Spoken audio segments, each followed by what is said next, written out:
Una mañana de lunes en marzo, un Aston Martin calcinado estaba en el centro de la sala de subastas de Hartford, con el chasis retorcido, la cabina reducida a cenizas, la placa de identificación fundida más allá de toda lectura.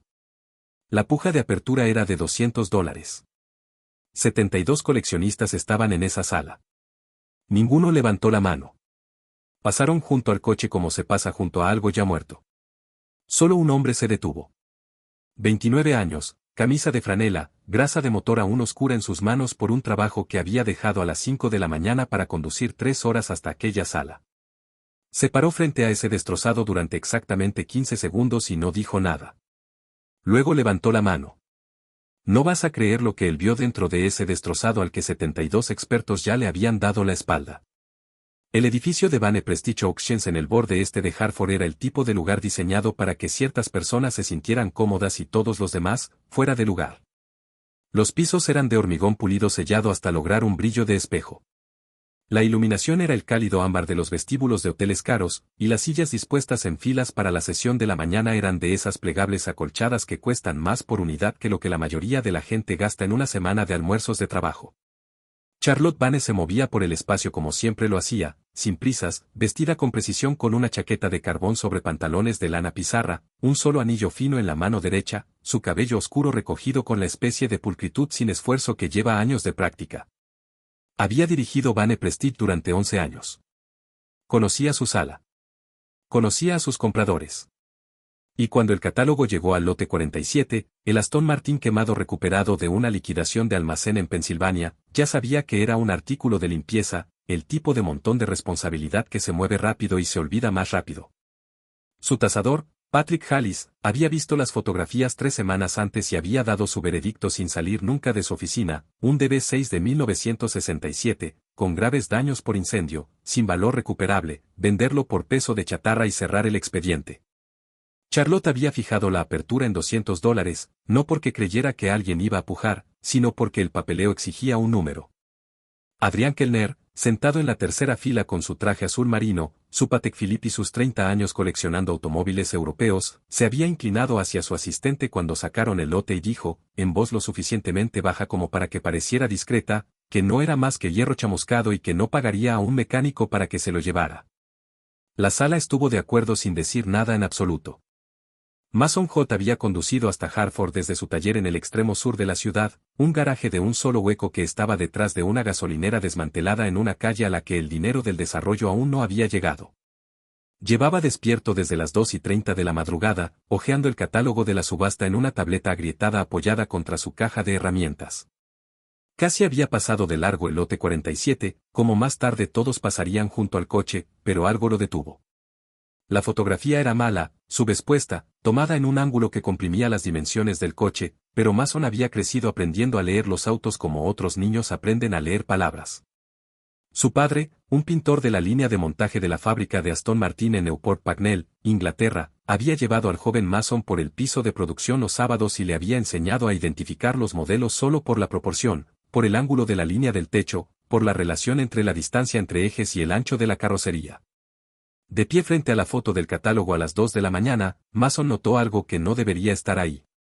El pilar A, la columna estructural en la esquina delantera del techo, se inclinaba hacia atrás en un ángulo más pronunciado que cualquier DB6 que hubiera visto. La distancia entre ejes, incluso comprimida por la mala fotografía, parecía más corta. Le envió un mensaje de texto a Elaine Cross, el antiguo colega de su padre en Newport Pagnell, un artesano jubilado de 69 años que había pasado 40 años dando forma a paneles de aluminio a mano en la fábrica. Escribió, ¿trabajaste alguna vez en los autos Agato? Elaine respondió a las 3 de la mañana como si tampoco hubiera estado dormido, mis manos le dieron forma a 8 de los 19. ¿Por qué? Mason no respondió. Dejó el abrigo de Bonnie junto a la puerta para la mañana, puso el despertador a las 4:30 y se quedó en la oscuridad con los ojos abiertos. Bonnie tenía 6 años desde octubre y había desarrollado la costumbre de hacer preguntas con más peso del que ella sabía. Cuando Mason la abrochó en el asiento trasero a las 5:15 de esa mañana, su conejo de peluche, un animal de algodón gris que su madre había comprado la semana antes de morir, hace 3 años ya, metido debajo de un brazo, ella lo miró con la franqueza natural que usan los niños antes de que el mundo les enseñe a suavizar las cosas y le preguntó qué iban a comprar. Mason le dijo que todavía no estaba seguro. Quizás nada, dijo. Quizás todo. Ella lo consideró por un momento, lo aceptó como aceptaba la mayoría de sus respuestas, y se durmió contra la ventana antes de que llegaran a la autopista. Mason condujo en silencio, ambas manos en el volante, la calefacción encendida contra el frío de marzo, la foto del catálogo aún abierta en su memoria. Había trabajado 4 años en la división de restauración de patrimonio de Aston Martin antes de mudarse a Estados Unidos. 4 años en una habitación con 9 personas cuyo único propósito era recuperar, verificar y restaurar los ejemplares antiguos más antiguos de la historia de la marca. En esa habitación aprendió que lo más peligroso que una persona puede llevar a un juicio es la suposición de que ya sabe lo que está viendo. También aprendió algo más simple y más difícil de enseñar, que el aluminio original, moldeado a mano y acabado a mano, lleva una frecuencia de detalle superficial que el metal estampado simplemente no puede replicar. Se sentía diferente. Sonaba diferente cuando lo golpeabas. Y con la luz adecuada, se veía diferente. No glamoroso, no perfecto, pero inconfundible, irreversiblemente humano. Cuando el lote fue traído a la luz, y Charlotte Vane leyó la descripción, y la sala permaneció en silencio, y los segundos se alargaron, y nadie se movió, Mason levantó la mano. Pagó $200. Firmó el recibo en una mesa lateral mientras Charlotte observaba desde el borde de la sala, notando su camisa de franela y su camioneta visible a través de las puertas de vidrio, y la niña en el asiento trasero pegando su cara a la ventana. No le dijo nada. Regresó al podio para el lote 48, que era un Ferrari Dino de 1973, y considerablemente más interesante para todos los presentes. El casco quemado se cargó en un remolque de plataforma que Logan Pierce había estacionado en la entrada de servicio, y Mason condujo hacia el sur a través de la gris media mañana con la cosa que acababa de comprar traqueteando suavemente detrás de él. Bonnie, ahora despierta, preguntó si el coche estaba triste. Mason le dijo que había estado esperando mucho tiempo. Dijo que a veces las cosas esperan más de lo que deberían. Bonnie presionó su conejo contra el vidrio de la ventana, miró la forma ennegrecida en el remolque y no dijo nada más durante el resto del viaje.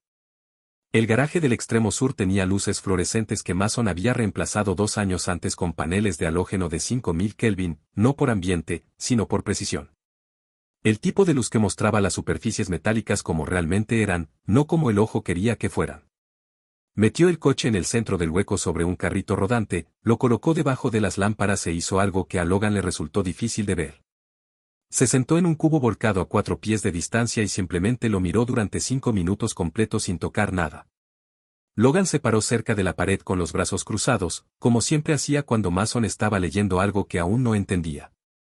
Conocía a Mason desde que ambos tenían 22 años y trabajaban en diferentes talleres de la ciudad, y había aprendido a lo largo de esos años que los silencios de Mason no eran silencios de incertidumbre. Eran los silencios de alguien que atraviesa un proceso interior sistemático que eventualmente produciría una conclusión que Logan no había anticipado. Bonnie entró desde el apartamento sobre el taller con su carpeta de tareas y se instaló en el banco de trabajo con un lápiz, y el garaje estaba en silencio excepto por el leve zumbido de la unidad de calefacción y el sonido de una niña de 6 años haciendo sus tablas de multiplicar. Entonces Mason se levantó, se puso unos guantes de algodón y comenzó. Lo que encontró en las siguientes 3 horas desmanteló todas las suposiciones que la sala de Vane Prestige Auction se había llevado esa mañana. Lo primero que midió fue la distancia entre ejes, la distancia entre las líneas centrales de los ejes delantero y trasero, usando una cinta métrica de acero y un trozo de tiza. El número que obtuvo fue 2362 milímetros, lo midió 2 veces. Un DB6 de 1967 tenía una distancia entre ejes de 2490 milímetros. La diferencia no era producto de los daños del incendio ni de una deformación estructural. El chasis estaba intacto. El número era el número original. Pertenecía a un coche más corto. Específicamente, pertenecía al DB4, la plataforma anterior de Aston Martin, construida entre 1958 y 1963. Luego tomó un raspador de hoja única y eliminó una pequeña sección de ceniza del panel trasero, trabajando en un cuadrado de 3 pulgadas, yendo lentamente. Lo que apareció debajo de la ceniza era aluminio formado a mano, que llevaba las marcas diminutas y uniformemente espaciadas que indicaban que había sido moldeado sobre una forma redondeada por un artesano que trabajaba con un martillo en un ritmo tan practicado que dejaba una superficie que se veía perfecta a máquina desde 3 pies de distancia y completamente hermosa y hecha a mano desde 3 pulgadas. Se agachó en la esquina delantera y estudió el pilar A de perfil.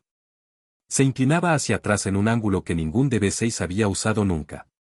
Era el ángulo de la carrocería Zagato, el estilo de carrocería encargado en cantidades muy limitadas al carrocero milanés Carrocería Zagato, aplicado a la plataforma de B4 GT para un puñado de clientes que querían algo más ligero, más extraño y más rápido que cualquier cosa que ofreciera el catálogo estándar.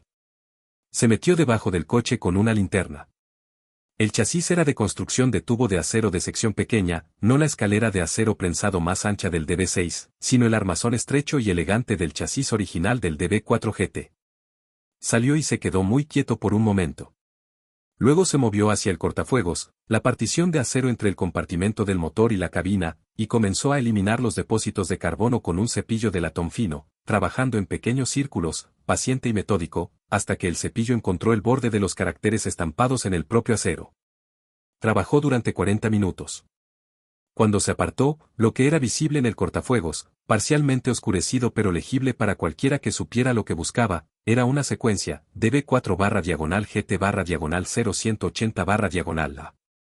La designación del chasis, la especificación de construcción y el número 0180. Se fabricaron 19 Aston Martin DB4 GT Zagato entre 1960 y 1963. El número 0180 era la designación de un coche que había sido documentado en un evento de carreras en 1962 y no había aparecido en ningún registro verificado desde 1974. Durante 50 años, todas las personas en el mundo de los coleccionistas de Aston Martin que se preocupaban por esas cosas asumieron que había sido destruido o enterrado tan profundamente en manos privadas que daba lo mismo. Nadie se había detenido a considerar que podría estar en un almacén de Pensilvania, con 50 años de anonimato y 3 años de daños por incendio, esperando que alguien midiera su distancia entre ejes con una cinta métrica de acero. Mason llamó a Elaine Cross a las 11 de esa noche. En Coventry eran las 4 de la mañana. Elaine contestó al segundo timbre. Mason dijo, ¿recuerdas el chasis 0180?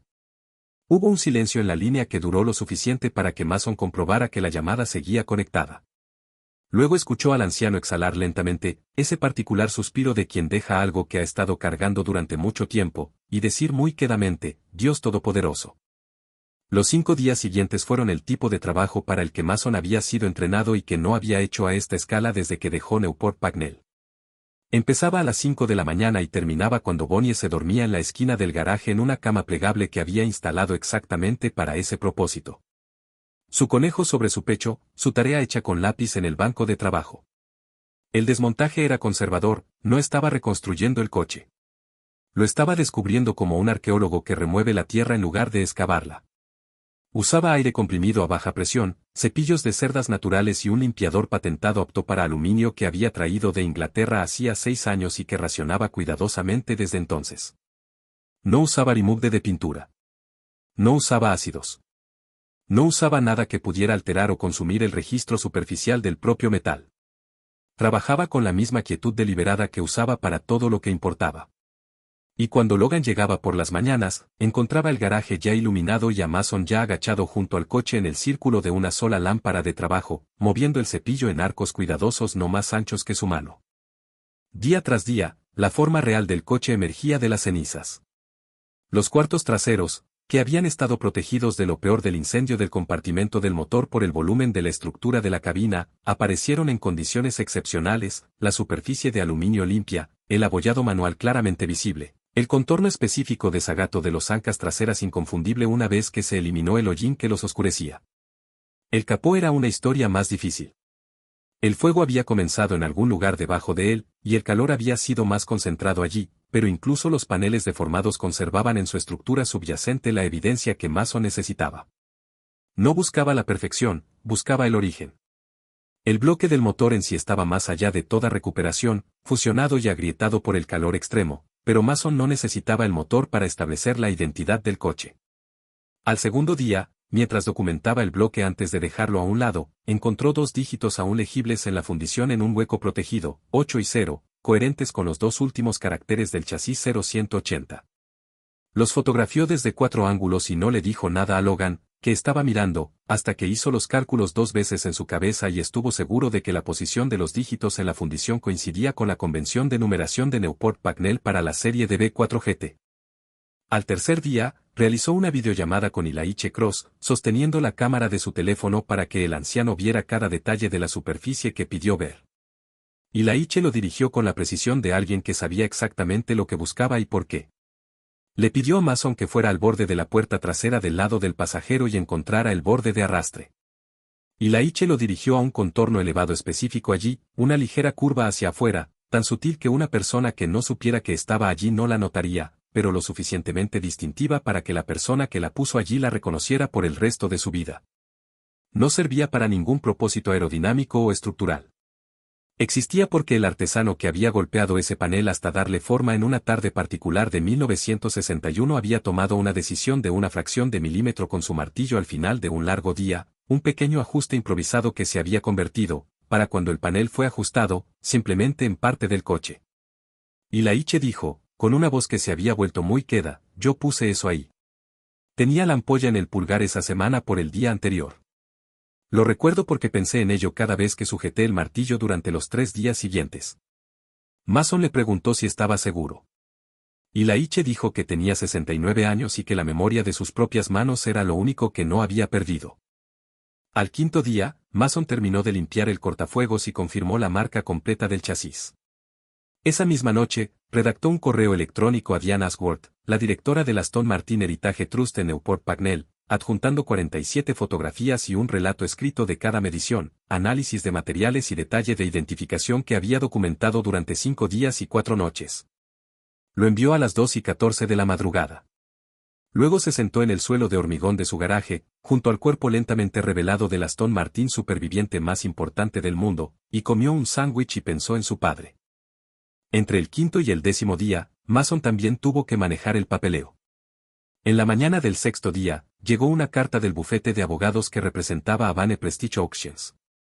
Membrete formal, lenguaje cuidado, el tono de un documento escrito para establecer una posición sin expresarla directamente. El contenido era este: el lote se había vendido bajo los términos descritos como está, sin garantía de procedencia, y si el vehículo resultara tener una identidad materialmente diferente a la descrita en el catálogo, Vane Prestige se reservaba el derecho de solicitar una revisión de los términos de la transacción. La carta no decía la palabra fraude. No era necesario. Mason la leyó 2 veces. La puso en el cajón debajo de su banco de trabajo y volvió a limpiar aluminio. Al 8º día, llegó una segunda carta de un bufete diferente en representación de Adrián Kellner, planteando dudas sobre la asimetría de la información en el momento de la puja. Mason la leyó una vez, la añadió al cajón con la primera y no le dijo nada a nadie excepto a Logan, quien sugirió que llamara a alguien con un título de abogado. Mason dijo que el coche era la respuesta a ambas cartas y que prefería dejar que el coche hablara por sí mismo.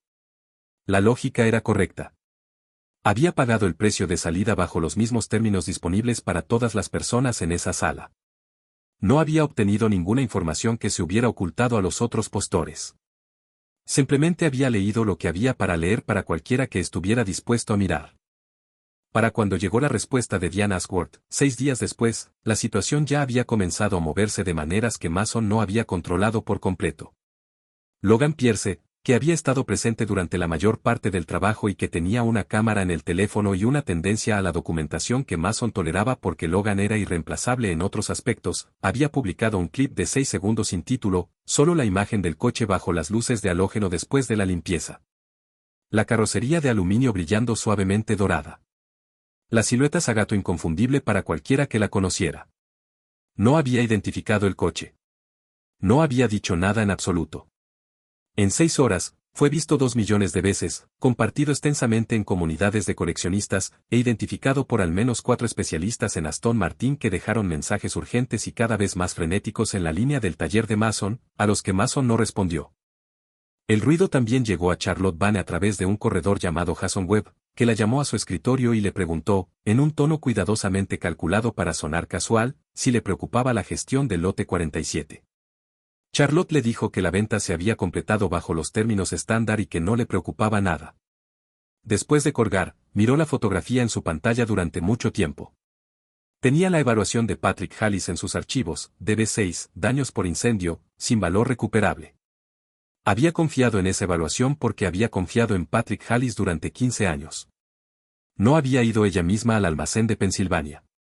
Tenía otros 9 lotes que gestionar ese trimestre y el coche quemado parecía el menor de ellos. El silencio que mantuvo después de mirar esa fotografía fue el silencio particular de alguien que ha comenzado a comprender la geometría completa de lo que había hecho mal. Adrián Kellner llegó al taller de Mason por la tarde del sexto día, solo, excepto por su chofer, vestido con un abrigo negro y moviéndose con la autoridad suave y sin esfuerzo de un hombre que rara vez en su vida adulta se había encontrado con una situación que el dinero no pudiera resolver. Se paró justo dentro de la puerta del garaje y miró el coche durante 30 segundos. El tiempo suficiente para que Mason observara que no era la mirada desdeñosa que le había dado en Hartford, sino algo más cuidadoso, más reacio. Luego dijo que estaba dispuesto a ofrecer $50,000, sin necesidad de verificación, transacción completada esa misma tarde. Mason sostenía un trozo de paño de limpieza de aluminio y no lo dejó. Dijo que el coche no estaba a la venta. Adrián Kellner aumentó la oferta a $100,000. Mason dijo lo mismo.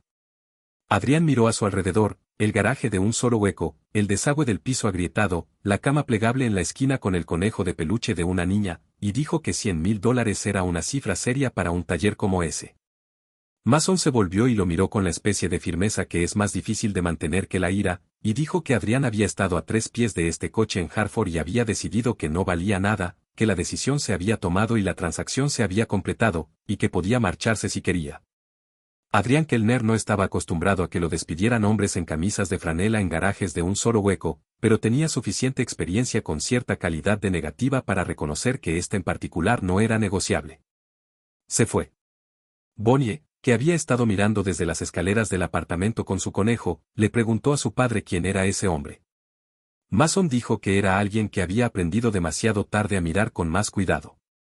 Bonnie asintió como si eso lo explicara todo, lo que, en cierto sentido, así era. Diana Ashworth llegó al 9º día con 2 asistentes, una unidad portátil de análisis espectrográfico y un juego de dibujos de construcción originales que habían estado en los archivos de Newport Pagnell desde 1961. Trabajó durante 4 horas y 20 minutos sin hablar con Mason, excepto para pedirle que sostuviera una fuente de luz en ángulos específicos y que confirmara ciertas medidas. Sus 2 asistentes fotografiaron todo. Mason se sentó en su cubo volcado, miró y no hizo preguntas. Cuando Diana Ashworth finalmente se quitó los guantes, se enderezó y lo miró, su expresión era la cara controlada y profesional de alguien que maneja una gran cantidad de información a la vez. Le dijo que entendía lo que esto significaba. Le dijo que necesitaba 48 horas para completar la documentación.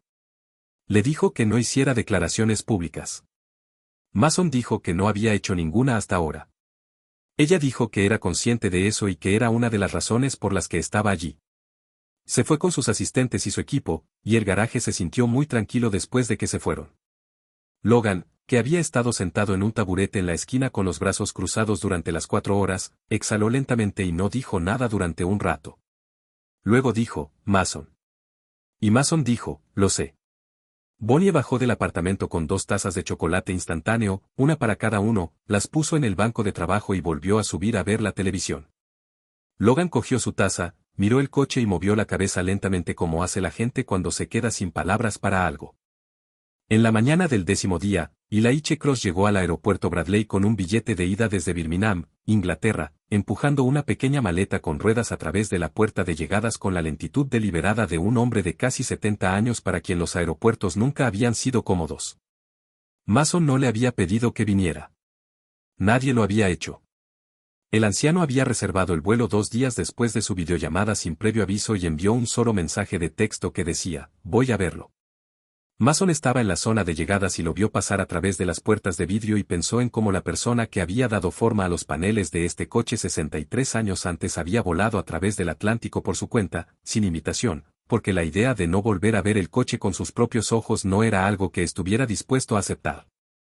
Eli estrechó la mano de Mason como los hombres de su generación estrechaban las manos, con ambas manos, brevemente sostenida, y le preguntó si el cobre estaba todavía en buen estado. Mason le dijo que sí. Eli dijo, bien.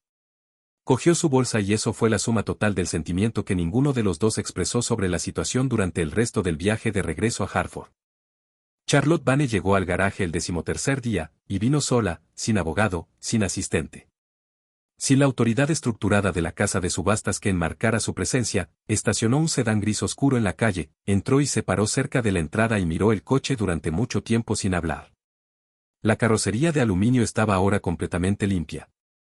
La carrocería Zagato visible en su totalidad, la línea de techo baja, las amplias ancas traseras, la cola comprimida, la elegancia particular de una carrocería formada a mano que había sido diseñada no para ser bella de manera convencional, sino para ser rápida, y había terminado siendo ambas cosas. Charlotte lo miró con una expresión que Mason reconoció. No como tristeza exactamente, sino como la experiencia privada específica de comprender un error en toda su dimensión. Dijo finalmente que se lo había vendido por $200. Mason dijo que sí. Preguntó si había algo, y no completó la frase. Mason dijo que no había nada. Dijo que la transacción estaba completa y que podía irse. Se quedó un momento más. No era una persona que hubiera cultivado el hábito de la disculpa, y se notaba en la forma en que mantenía su postura incluso entonces, pero había algo en la calidad de su quietud que era diferente de la autoridad con la que se había movido por el mundo la mañana de la subasta. Se dio la vuelta y caminó de regreso a su coche. Bonnie, mirando desde la esquina del garaje, le preguntó a su padre si la mujer estaba infeliz. Mason consideró la pregunta y le dijo que había una diferencia entre estar infeliz y estar arrepentida, y que lo que la mujer sentía era probablemente lo segundo. Bonnie pensó en esto por un momento y luego volvió a su dibujo. La certificación de Diana Ashworth llegó por correo electrónico el 11º día, 2 días después de su visita. La línea de asunto decía, certificado de autenticación del Aston Martin Heritage Trust. El documento tenía 4 páginas y contenía los resultados del análisis espectrográfico que confirmaban que la composición de la aleación de aluminio y las características de acabado de la superficie eran consistentes con la carrocería de Zagato según los registros de producción de 1961. Una comparación entre las mediciones físicas y los dibujos de construcción originales de Newport Pagnell que mostraba una correspondencia dentro de la tolerancia aceptable en todos los 37 puntos medidos. Una declaración transcrita y atestiguada de Elaine Cross que afirmaba su participación personal en la fabricación de paneles específicos, y una conclusión formal del Heritage Trust de que el vehículo en cuestión era, con un grado de certeza que el documento describía como inequívoco, el Aston Martin DB4 GT Zagato con la designación de chasis 0180 fabricado en 1961, uno de los 19 ejemplares producidos, y documentado por última vez en el registro oficial en 1974. Era el único de los 19 cuya propiedad no se contabilizaba en el mundo viviente. Mason leyó el documento 2 veces en su mesa de cocina con su café enfriándose a su lado. Luego dejó el teléfono y se sentó en el silencio de su apartamento durante 20 minutos y pensó en una mañana de sábado de 1999 cuando tenía 12 años y su padre le tomó la mano en el piso de producción y la presionó contra un panel curvo de aluminio y le dijo que sintiera la diferencia entre lo que hace una máquina y lo que hace una persona. Lo había sentido entonces. Lo había vuelto a sentir en ese garaje 14 días antes, a las 11 de la noche, con las luces de halógeno ardiendo y Bonnie dormida en su cama. Entendió que esos 2 momentos no estaban separados. En la mañana del 14º día, Mason llamó a Bonhams Londres. No llamó a Vane Prestige Auctions. No llamó a ninguno de los corredores que habían dejado mensajes. Llamó a Bonhams porque ellos habían manejado el último DB4 GT Zagato verificado que llegó al mercado abierto 12 años antes. Y lo habían hecho con la exactitud y seriedad que un coche de esta categoría requería. El representante con el que habló había recibido el nombre de Mason de parte de Diana Ashworth y estaba listo para la llamada.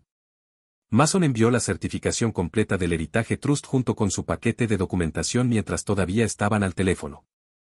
El representante se quedó callado un momento después de confirmar la recepción y luego le dijo a Mason que, según el precedente actual del mercado para DB4 GT Zagato verificados en condición comparable o inferior, una estimación de subasta conservadora comenzaría en $8 millones, con la expectativa de que el interés en el nivel actual llevaría la cifra final considerablemente más alta. Mason dijo que no quería subastarlo. El representante le pidió que aclarara. Mason dijo que quería venderlo directamente y que quería saber quién era el comprador institucional más serio para este coche específico. El representante nombró a 3 partes. Mason preguntó por la tercera, un museo de automóviles privado en Scottsdale, Arizona, que había estado adquiriendo sistemáticamente DB4 GT Zagato verificados durante 11 años y que actualmente poseía 17 de los 19. Mason hizo una pregunta, ¿el museo exhibe su colección públicamente o es una colección privada? El representante confirmó que era una institución pública, abierta al público todo el año, con programas educativos para escuelas secundarias y colegios técnicos. Mason dijo que hiciera la llamada. El director de adquisiciones del museo voló a Hartford en un vuelo directo esa misma tarde. Llegó al garaje a las 6:15 de la tarde, vestido con una chaqueta de lino pálido a pesar de la temperatura de